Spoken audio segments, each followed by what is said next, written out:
तुमने कभी किसी से प्यार किया? क्या तुमने किसी को दिल दिया? क्या उसने पलट के तुम्हें प्यार किया? का बोल रहे? पीछे देखो। जानू तू एजिगिया हमार बियाह होता कपार पीटे जब बैठ के कराला बैजाला। ए मुझसा बोलबा करिया तक का हो गइल सरकारी नौकरी करेला तब का सुनो।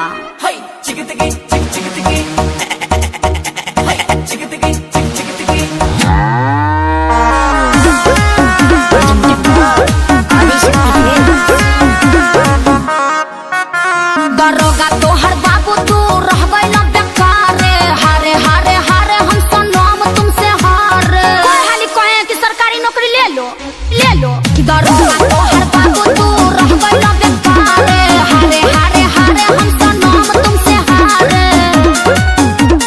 मना लाना बात छोटा ले ही से साथ जीना के भरोई हमको कथा। अब हम का बोली, हमरा तो बुझाते नहीं के तहनी के बुझाता। तहार दर्द हमनी के कहते से सुना। अरे नौकरी के भर्ती निकालिए मोदी चाचा ढेरे लइका बारे बेरोजगार। तहनी से कम दर्द हमरो नहीं खे बाबू, सुनो सही रे।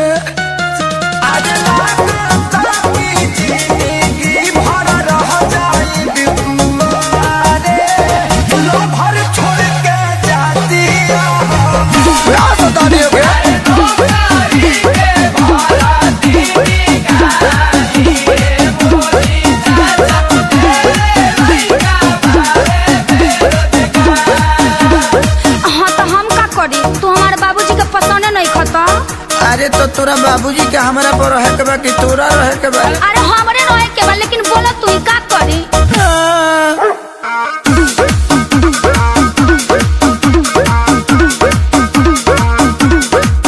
खाली जाना फूला के मीठा खात रहला लागे झूठो खानी भोरे दौड़े जात रहला। तहरा जोता के सोला खियाइल नहीं खे लागे कबो कोनो फार्म भराइल नहीं खे। अरे हम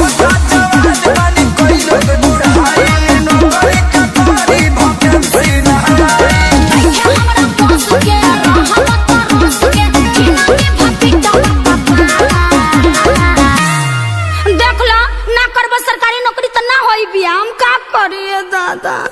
अरे तो एगो हम ही बनी सरकारी नौकरी के चक्कर में कितना लोग के चूर छोड़ता। हाँ तो तू छोड़बा का ओकरा साथ ही सोचा तानी। अरे नौकरी के भर्ती निकालिए नीतीश चाचा ढेरे लइका बारे बेरोजगार। अरे मजनू सुनो बड़ा काहे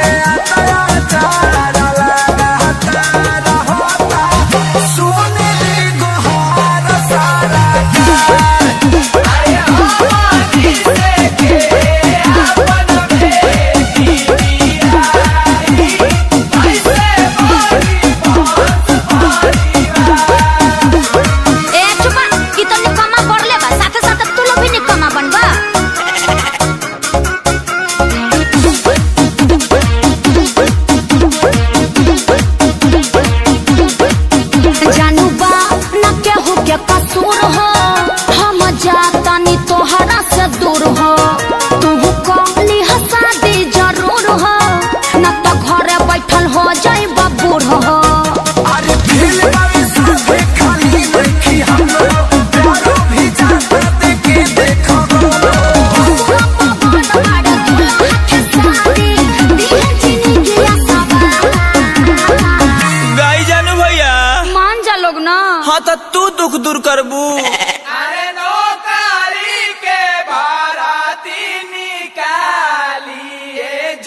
म्यूजिक बाय आकाश।